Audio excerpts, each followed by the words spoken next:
video, man. Photos with disturbing backstories. Guys, don't throw up. Don't puke. All right, don't puke. Just don't do it. You are now tuned in to JB and the Fam official plug channel. Change it up, I had to show them I was with it. I'm a youngin', not them changing. I'm just thankful that I did it. They done locked me in the cell and tried to hold me from the riches, yeah. Tried to hold me from the riches. See my time to go, see my time to fly. Yeah, they call me youngin', I just wonder why. Bitches wanna fuckin', I just wonder why. See my time be coming. Today I'm sharing 5 photos, and while some of them may appear normal, they all have tragic backstories that will make the hair on the back of your neck stand up. Type 1 if that's actually ever happened to y'all. If the hairs actually stood up on the back of your neck. Type 1 if that's actually happened to y'all before, ever.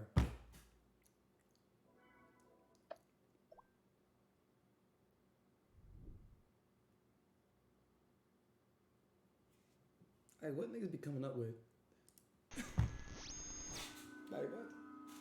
On the evening of Thursday, February 20th, 2003, American rock band Great White was set to perform at the Station nightclub in West Warwick, Rhode Island. Little did the platinum-selling group know that this would become their most memorable show to date, but for the worst reason imaginable. Many eager concert-goers never made it out alive on that fateful night. Now, for those who aren't familiar, West Warwick is a working-class former mill town that rarely, and by rarely I mean never, saw its name on major headlines. Yet it was in this unassuming borough that swarms of locals crowded into the Station nightclub, hoping to jam out to some 80s hits. However, not everyone was thrilled about the abundance of nightlife, namely a man named Barry Warner. You see, his house sat directly behind the station, and he wasn't shy about filing noise complaints against the nightclub. Damn. So when the Durdarians took over, they decided to take matters into their own hands by paying Warner a visit at his home. They promised to control the commotion by installing soundproof material, and coincidentally, Warner worked for a company that sold polyurethane foam.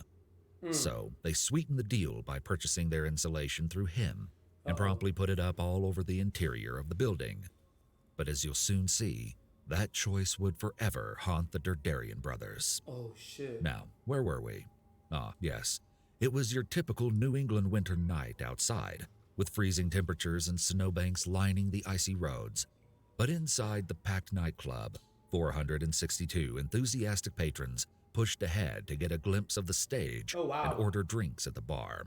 Almost 500 In a people. radio interview from earlier that day, Jack Russell of Great White had said it was going to be Jacob, a killer what's up, show. fam? A killer But show. of course, those words would take on a much more ominous Welcome meaning in. once the night was over. Shortly after 11 o'clock, and just seconds into the Great White's opening song, Desert Moon, the band's tour manager, Daniel Bakley, set off 4 large fireworks called pyrotechnic gerbs. As a result, white sparks began flying through the air, at first adding to the crowd's excitement. But that quickly changed to chaos and confusion as the walls on either side of the stage went up in flames. Within a matter of seconds, the fire had spread along the foam insulation, completely engulfing the interior of the building. At this point, the fire alarms had been activated, and just I thought he went outside and did it. Dumb fuck. He did it inside? in confusion as the walls on either side of the stage went up in flames. Within a matter of seconds, the fire had spread along the foam insulation, completely engulfing the interior of the building. You know At this how point, the fire stupid you gotta alarms had be? been activated. In just 20 Shut up talking. This just one word. I gotta. Idiots. Just one word. Bro. seconds after the pyrotechnics ended, the band and entourage members fled for the west exit by the stage. Despite 4 possible exit routes, most spectators scrambled to find the familiar door at the front of the nightclub, which caused many deaths and injuries as people were brutally crushed in the narrow hallway. Several survivors later testified that a bouncer at the station prevented people from escaping via the stage exit, Wow. stating that the door was for the band only. 1 minute Wow. and 50 seconds after the pyrotechnics began, Video footage captured a pile of human bodies trapped in the front doorway, Oh my arms God. desperately extending out for help. Wow. Those still inside became trapped in a sweltering, thick Oh, black wow, smoke that wow. made getting out impossible. Wow. Now, while it's hard to pinpoint one single thing that made this fire so devastating, Wow. there were a few key factors at work that night, including the stifling bottleneck we just discussed. Moreover, the club owners advertised a capacity of 550, but the local fire marshal had only granted them a license to hold 404 people, not 462. Oh, but that's not all. The fireworks used by Great White are required by law to be handled by a licensed pyrotechnician Stupid. and often require a preliminary safety demonstration with some precautionary efforts. Yeah, just like how it is Unfortunately, at the none in of the those air- in the measures were airplane. taken. So Make it's sure you not put hard it to on, see put how it this on. tragedy could have been avoided, Zip it. with some experts stating that even a sprinkler down, put system the would have mask made the down, fire track- survivable. All in all, a total of 132 people managed to escape the inferno unharmed Wow, that but night. 300 people But died. the remaining 330 people in attendance weren't so lucky. Wow. The intense heat, toxic smoke, and the rush toward the exit claimed 100 innocent lives and gravely injured another 230. Great White's lead guitarist Ty Longley and the show's MC WHJY DJ Mike the Doctor Gonsalves were among those claimed Mike the by Doctor. the blaze. However, many reports indicate that both men made it out of the building before re-entering in an attempt to salvage equipment. Not to mention, many of those who made it out alive suffered severe post-traumatic stress disorder in the wake of this catastrophic event. The station nightclub fire is remembered in U.S. history That's insane. as the fourth deadliest at a nightclub and the second deadliest in New England. 9 months after the fatal event, and following an extensive investigation, criminal charges were filed against Daniel Bakley and the Derderian brothers. All three men All were of charged them. with 200 counts of involuntary manslaughter, Oh and my all God. eventually took plea deals. What? Bakley and one of the owners went to prison, but both have since been released. The site of the deadly fire has now become a permanent monument, dubbed the Station Fire Memorial Park, where the public can come to mourn and remember those lost in the disaster. Boy. That's pathetic. That's pathetic. Our next photo might look like the perfect all-American family, No, it but the don't. horrible truth will shock you. It don't. Behind the seemingly Perfect innocent nothing. smile in this family portrait But why they gotta like the perfect American photo when they white people though? All right, let me not. y'all on game day. Y'all on... lies a ruthless killer Stop. just waiting for his next victim.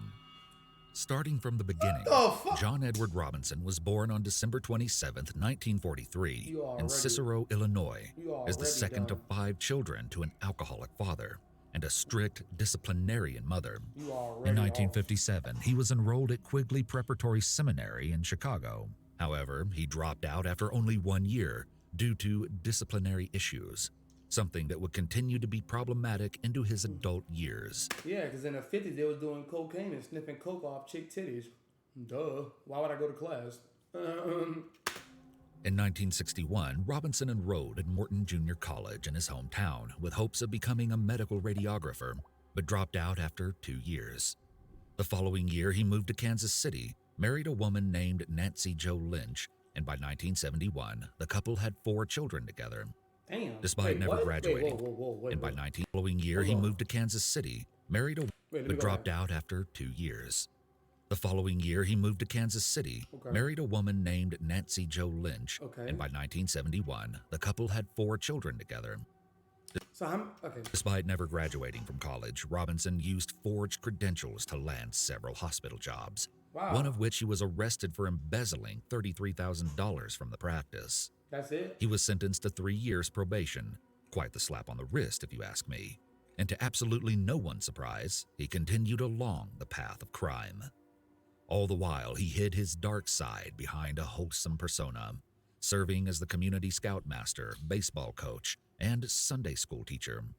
Anyways, throughout the 1970s, Robinson was arrested Who is on this several Burger occasions Boy? for embezzlement and check forgery, but he managed to Bro, who is this pool playing, checkmate having, tidy whities wearing, Santa Claus wearing,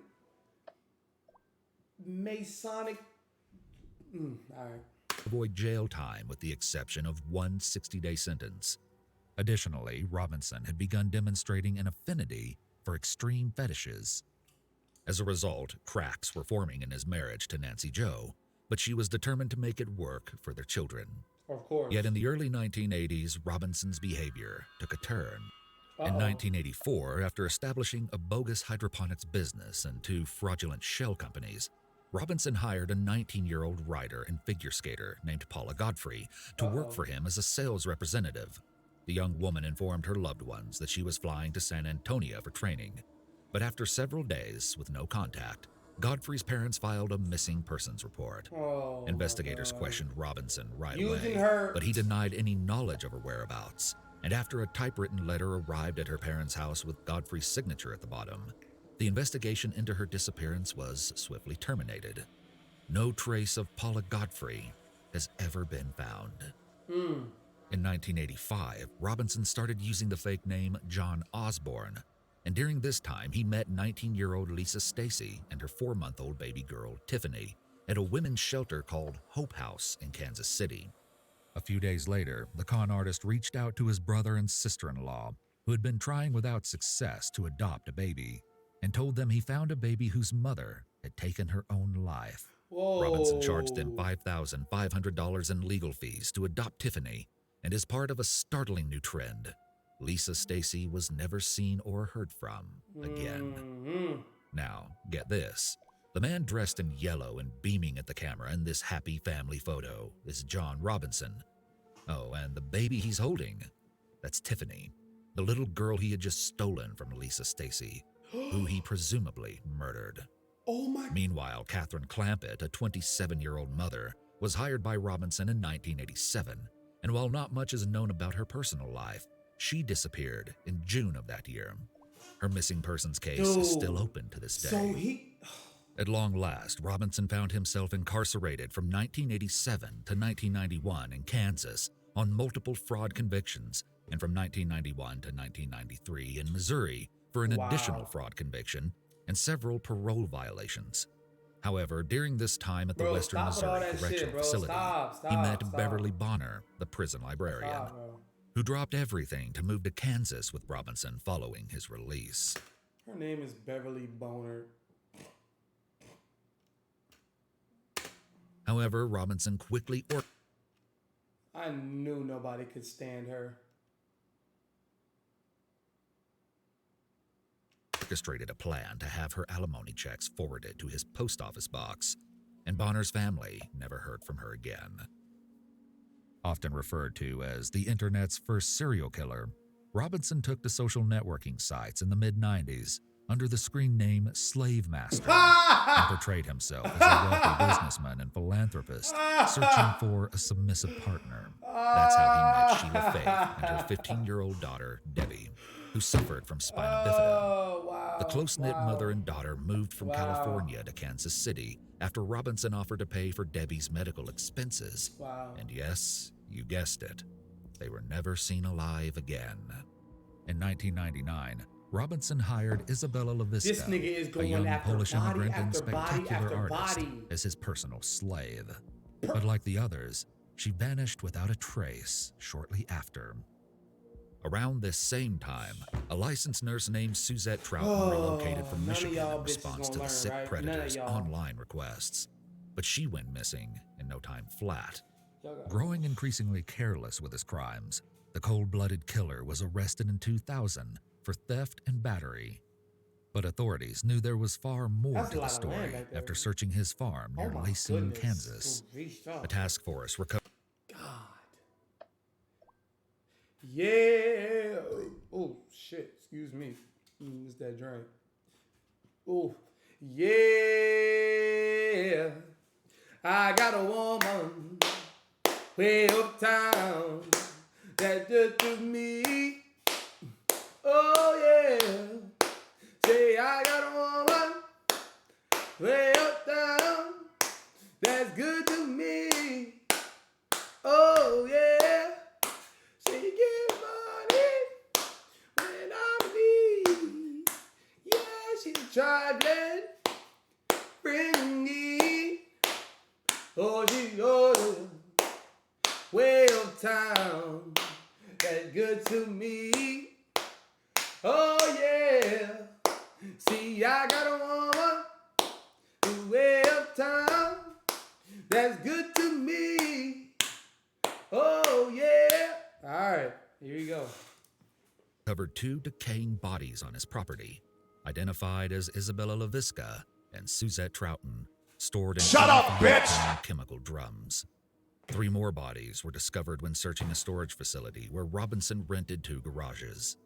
They were later identified as Beverly Bonner, Sheila Faith, and her daughter Debbie. All of the women were reportedly killed in the same way. Everybody getting Blunt juiced force up, bro, trauma and nobody's to the stopping head. them. In 2002, Nobody. the longest criminal trial in Kansas history commenced as Robinson Kansas. faced charges for the murders of Troughton, LaVisca, and Stacy. Kansas. A jury found him Kansas guilty of the City. 3 murders in Kansas, and he was sentenced to death. Robinson also pleaded guilty in Missouri to the murders of 5 additional women, which landed him 5 life sentences without the possibility of parole.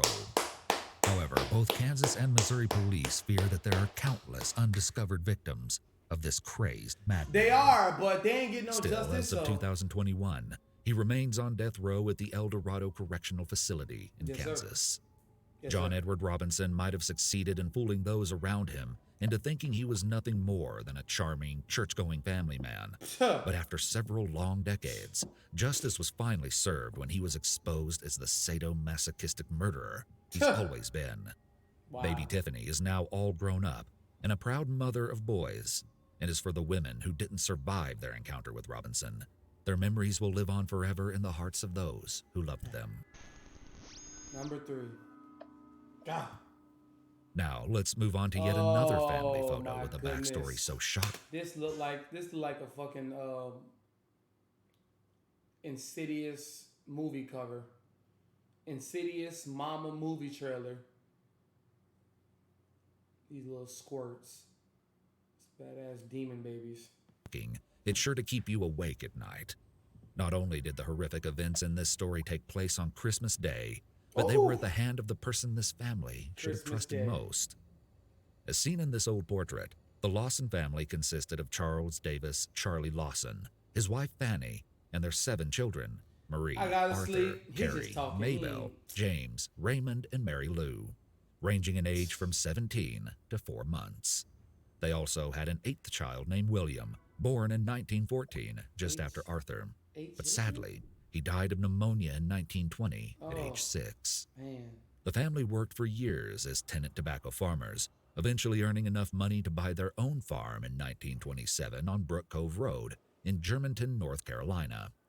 By all accounts, the Wow. Lawsons were a typical working-class family, but that pleasant notion would soon change drastically. 2 weeks before Christmas, Charlie bought his entire family fancy new clothes in Winston-Salem, and together they posed for the now infamous family portrait. It was, he said, part of a Christmas surprise, which Oh, eerily yeah? alludes to his deadly plans, and has led many to speculate that his actions were premeditated. Oh yeah. On the morning of December 25th, 1929, Maria woke early to start making her signature dessert for the holiday feast, Oh, what's that? one she would never get to finish.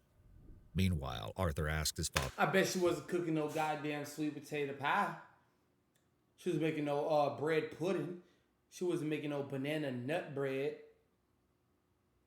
That's actually tasteful. I bet she wasn't doing that. She was probably making some damn chicken pot pie with some whipped cream on it.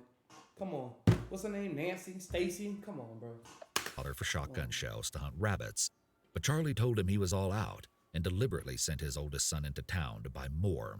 Spoiler alert, Charlie had shotgun shells the whole time. Oh, shit. 16-year-old Arthur was still at the store when he caught wind that something terrible had happened back at home. No. Charles's brother Elijah and his two sons stopped by the farm on their way home from hunting and discovered a brutal scene.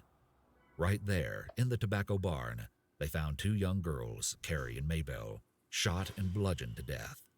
Fanny was lying on the front porch where she had been peeling potatoes, dead from a single shotgun blast to the chest. And Marie was inside, sprawled near the fireplace in a pool of blood. Horrifically, the two smallest boys, James and Raymond, attempted to hide, but were beaten to death, along with their baby sister, Mary Lou. All of the bodies were then purposefully positioned with their arms crossed and rocks under their heads. Police and nosy locals alike descended on the scene, and everyone began searching for the missing patriarch. However, several hours later, a single shot rang through the crisp, cold air, signaling someone had taken their own life. The family's two beagles sprang into action without hesitation, leading Arthur and police directly to his body in the nearby woods. Footprints in the snow surrounding a tree close to his body indicated that Charlie had spent hours pacing in a circle before turning the gun on himself. Additionally, police uncovered some bizarre letters to his parents, and some sources say there was also a crumpled bit of paper which read the words, "Blame nobody but I." Several theories exist on the motive behind the massacre, including a traumatic head injury Charlie sustained just months before the event, and claims of abuse within the family. However, an autopsy and analysis of his brain at Johns Hopkins Hospital found no abnormalities at all. Moreover, while the rumors of possible inappropriate relations between Charlie and Marie are prevalent, it's pretty hard to confirm anything without hearing from those involved. Another popular theory is that Charlie had witnessed an organized crime, and as a result, he and his family were murdered to keep them quiet. Not so sure about that last one. As it stands, the world will probably never know what really happened on that not-so-jolly Christmas day in 1929. However, we do know that shortly after the murders, Charlie's brother, Marion Lawson, opened the old farmhouse on Brook Cove Road as a public tourist attraction. The whole Lawson family was buried in a single plot, with more than 1,500 curiosity seekers in attendance at their funeral. Tragically, the sole survivor of the familicide, Arthur, was killed in his early 30s in a freak truck accident, leaving behind a wife and 4 children. Over time, the spooky farmhouse was demolished, and people started to forget about the tragedy. Wow. Still, countless reports of strange phenomena in the Germantown area, including premonitions, curses, and ghosts, persist today and are widely attributed to the demonic actions of Charlie Lawson. Let me tell you this, man. This on my heart right now. So my barber, I'm sitting in a chair, he's cutting my hair. And we're both Aquariuses. We both, are free thinkers, have a mind of our own. Yeah, right? We always have really good bills whenever we, get together and talk. He is 30, like in his 30s, like in his 30s, mid 30s, with 2 kids and a baby mama, right? And he now has a girlfriend. And I've told him, scenarios about my family, about he's been cutting me ever since I was a sophomore in high school. I've been graduated now 21 years young. As sophomore, you 16, right? So I've told him these stories about, my basketball career, my family, the fake energy, me having spiritual awakenings and all this. He's very spiritually in tune. He's very, very spiritually inclined, right? So we've always had these conversations. He's always seen me how I am today, right? Like, even though I was not always how I am today, he always saw me as how I am today, right? So I'm sitting in Chase cutting my hair, and he tells me, "Hey, man, like, everything good with you and your family?" The reason I'm asking is because, I saw on the news that this young boy killed his father because of, all the childhood drama and the fakeness and there wasn't too much of a motive in the story he told me, but he just told me that, like, he seen that and he thought to tell me, right? And it applies to this right here. Fellas, lady, y'all gotta let that shit go. Y'all gotta let that shit go, because it is going to make your heart so heavy that you won't be able to function in life. You think nightmares, you think You think nightmares only can happen in a dream?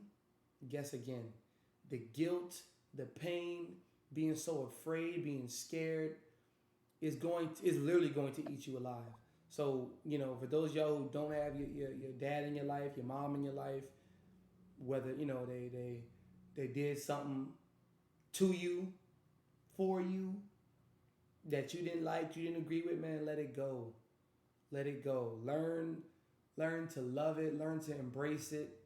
But man, don't hate them, bro. Don't hate them. Don't have that envy in your heart, bro, because that only tears you apart. Now, look, they killed his whole entire family. Brothers, sisters, little babies, 14-month baby. Like, dude, come on. Come on, bro. Come on, man. Let that shit go. And you also hear these people talk about, you know, always have a smile on your face. You know, the people that have, you know, the biggest smiles on their face be the ones that's least happy, right? Man, let that shit go, bro. Let that shit go. If they chose another lifestyle over you, to parent you, to be a guardian to you and care for you, so be it. Use that as inspiration to tell your story to other people, to impact other people and grow, man. Do not let that shit weigh you down, bro. All right, let's move on. What type of fucking picture is this? Joachim George Kroll, born in 1933, was the youngest of 8 children to a miner and housewife in Zabs, Poland. When Kroll was just a few years old, his father was forced to join the military, and during World War II he was captured and became a prisoner of war in Russia. As a result, his mother and siblings moved to a rundown house in North Rhine-Westphalia, West Germany, never to know the true fate of their beloved patriarch.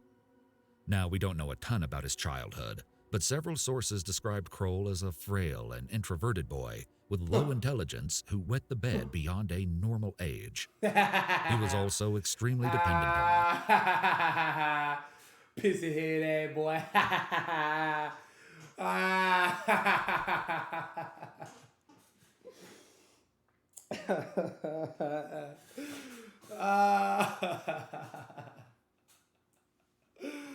Oh, pissing the bed ass boy. Get your big little ass baby ass on somewhere, nigga. You better get your look.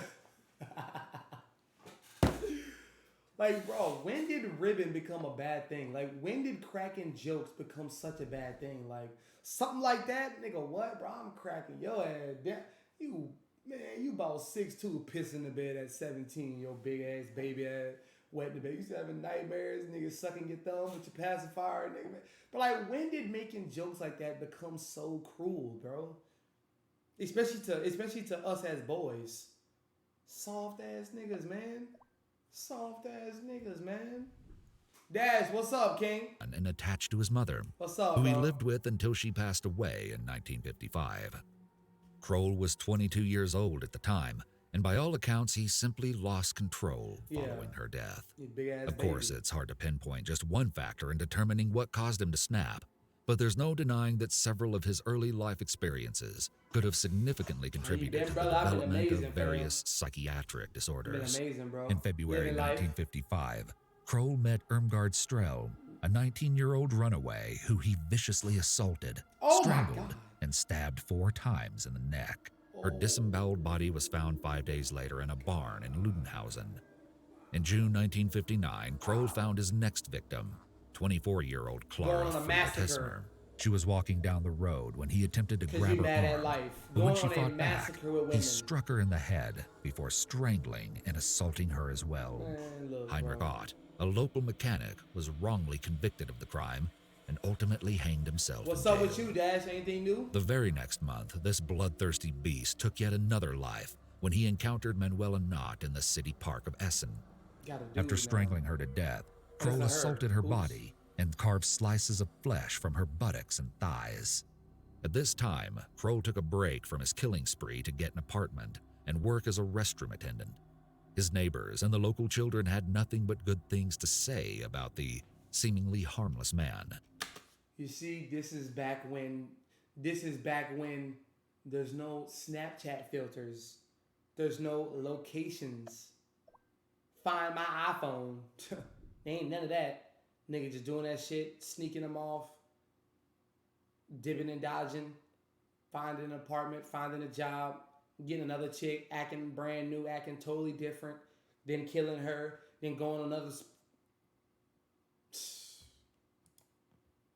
But in April of 1962, he picked up right where he had left off. Of course he Kroll did. strangled 13-year-old Petra Geis with her own scarf Oh before my assaulting and partially butchering her body. Jeez. A few months later, 12-year-old Monica Tafel was on her way to school when You she just suffered a smacked. similar fate at the hands of Joachim Kroll.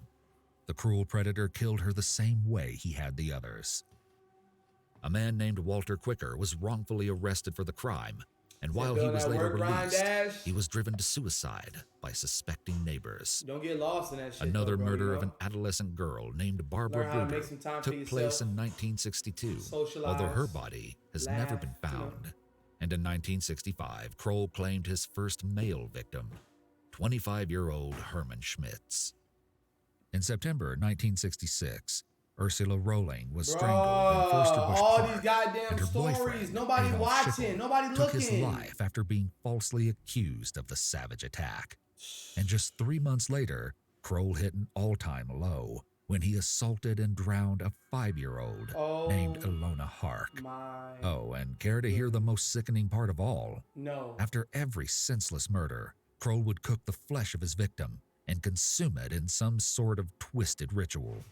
Another span of silence came from 1966 to 1969, but it didn't last long because he ran into 61-year-old Maria Hetkin while on a walk and experienced what he described as a tickling feeling all over him. Once again, Kroll strangled her until dead and assaulted her body. Yeah, The we're done following here. year, We're done. Yuta Ron was That's exiting a it. train No, when she noticed No, we're done here. Yeah, we're done here.